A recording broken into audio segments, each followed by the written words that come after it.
Now, currently, our application doesn't work like a traditional application would.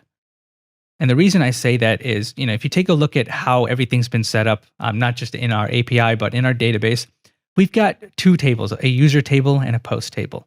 So we can create, modify, delete users however we want. We can log in, and then we can create, modify, and delete as many posts as we want, right? And you're probably thinking, well, that sounds perfectly fine.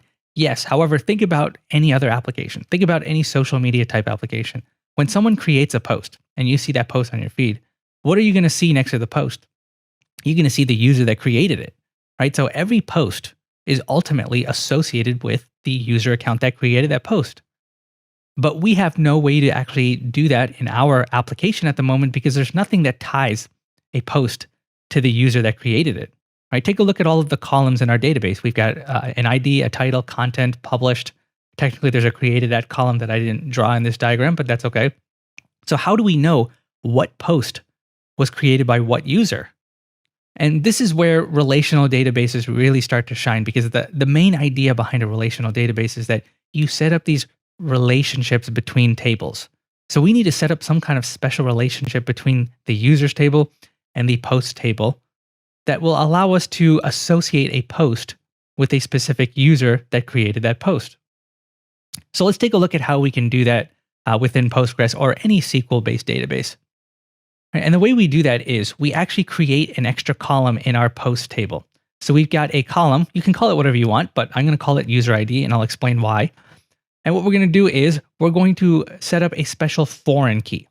And a foreign key is how we tell SQL that this column here is connected to another table.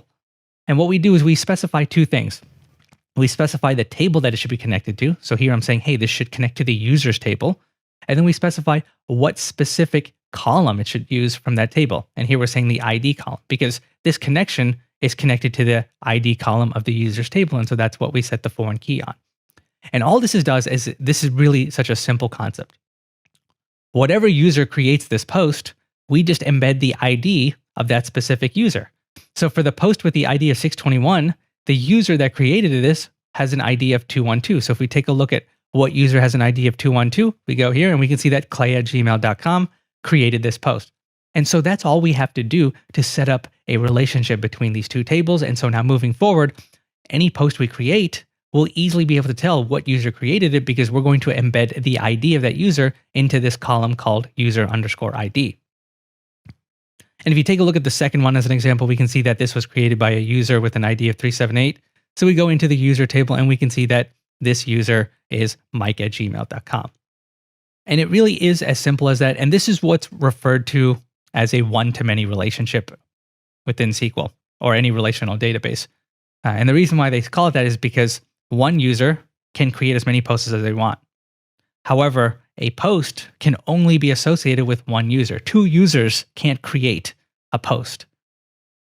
And so that's why this is referred to as a one-to-many relationship. One user can create many posts. And that's all we have to do.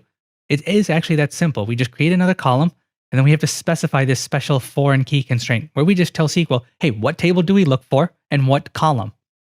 And keep in mind, in this case, I'm using the ID of the users table. But when you get a little bit more advanced with SQL and setting up relational databases, you'll find that sometimes you don't have to always point to the ID of another table. There's going to be a lot of instances where you set up foreign keys to other columns that aren't necessarily the ID column. Depending on how your relationships are set up and how your application should work, that is a perfectly acceptable thing. There's no specific restriction saying that it has to point to the ID column of another table. And so I think that's enough theory behind foreign keys and relationships. So we're going to connect to our Postgres database in the next section, and we'll start creating that extra column, adding the foreign keys, and then we'll start learning about how to actually work with these relationships.